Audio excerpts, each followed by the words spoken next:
All right, guys. Hey, so I am here with the major mask makers of Front Porch Church.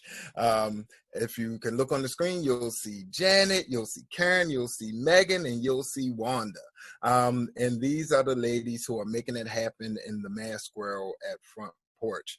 So, Janet, what prompted you to start making masks? Sure. Well, as information began to be shared about COVID-19, it was made known that it was spread through respiratory transmission mostly, and that masks were important not only for self-protection, but to protect those around you as well. And being an active bedside nurse, I could see very quickly the supplies dwindle and come under lock and key and be reused, and an air about it that I've never seen in my 15 years of nursing. So as I considered the health and well-being of those that were near to me and that I cared about and in my community, I just knew that I needed to get out my sewing machine and figure it out, because I hadn't become that fluent yet. And I had conveniently received some scraps from the community, months prior. And I thought, how perfect. I've got everything I need right here, and there's a need. And I see it on the medical side and on the relational side for those that I care about. So decided to figure it out. Very cool. Very, very cool. So, Karen, how difficult is the process? Is it like, I don't sew. I can fix a button every now and then, but that's the extreme epitome of my sewing ability. How difficult is this process? If you can thread a machine, you really can make masks. They're a very novice level. It's really an elementary level to it. So it's basically knowing how to measure correctly, make a pattern, cut those patterns out, base some elastic in place, sew 4 seams, turn, top stitch, iron a little bit. So that's all really simple. I thought the difficulty was in securing the supplies, because the fabric, everybody has tons of fabric. So that's not the problem. The problem, everybody knows, was elastic. It just was nowhere to be found. The moment that people started making masks, elastic disappeared. Even the major companies like Joann's were selling to corporations and big groups that were making the masks. So the people like us who go in and buy a package of elastic every once in a while when you're making something, you couldn't get it. It just was, and when you looked on Amazon, it was going to be delivered in May or June. So everybody started scrounging and started begging and looking for elastic. And so that's when you start going on YouTube and you get creative. Right now, I have this elastic sitting in the house. So I went out and bought headbands of all kinds. Everybody knows that they've started saying, use ponytail holders. The real difficulty was just in the supplies. So that's when it pays to have friends and everybody can ask each other about how to find elastic. So anyway, it was the sewing was the easy part. Oh, and I had no idea what bell wire was. I'm not an electrician, so going to Home Depot and finding bell wire, which makes all the difference in the world, because if you don't have that bell wire on your mask, it ends up sitting up over top of your eyes, so you have to have the wire for that. So anyway, sewing was easy. That was the fun part. Finding the supplies, not so much.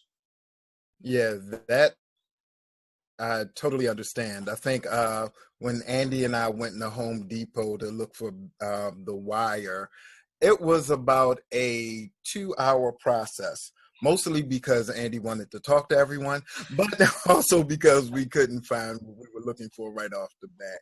But we did succeed, and we ended up finding it. Also, so for everybody listening, everyone who may have lost weight and has those elastic gym shorts, give us those shorts, give us those trousers. We're going to wash them, and we can cut the elastic right out of that and use them for our mask, all right? So, and for people like me who are now hair challenged but once had ponytail holders, let us have them. So, Wanda, is this a time-consuming process? Is this something that takes a lot out of your day? Not really, Okay. because you can make a mask in about, say, 15 to 25 minutes, as long as you have everything right there. All of your supplies. And as Karen said, it was really hard getting all of the supplies that you need. So, I mean, I know I started making masks, but didn't have everything I needed. So I just said, well, I'll just go ahead, start sewing, come back to it, try to wait until I get the elastic, which was the hardest thing to find, and then put that on, later on. But overall, to make one mask, like I said, the longest it took me was maybe a half an hour. So it really was simple once you started That sewing. sounds good. All right, that's cool. 15 minutes to keep people safe. I mean, that sounds good to me, you know. Let's I'm go about to to say, the even max. at a That half an hour. Yeah. half an hour, yeah. And I mean, that's great. And you like don't you want said, if people to go in thinking that, because everybody can't do it in 15 minutes. But right. to say Well, half I'm an sure for hour. me it would take more to the hour mark, but you know, still that's pretty good time for me. Um, Well, even at an hour, just think 5 hours, you have 5 masks made. there you go. There you And go. look at how many lives you might save. Exactly. For the people wearing a mask who may not have it, it's good for them to keep them safe from catching it. But more so for the people who have COVID and may not even know it, it's better. It really keeps other people safe if they're wearing a mask. So that's a good thing. So that's different people wearing a mask. Megan, who are different people that we've been giving masks to? Well, we have actually been able to give away quite a few masks. We have had some donated to a couple different healthcare systems, which is fantastic that we were able to get those out. Also, some members of our church, some families in our church who needed masks for the adults and the kids. We were able to share with some community partners who are doing like food service and other programs that are on the front lines and need to be able to be face to face with the public and be masked. So we've reached quite a few people with our masks. And I was on that longer side of the hour side with where Wanda was too, or where Wanda said that you might be.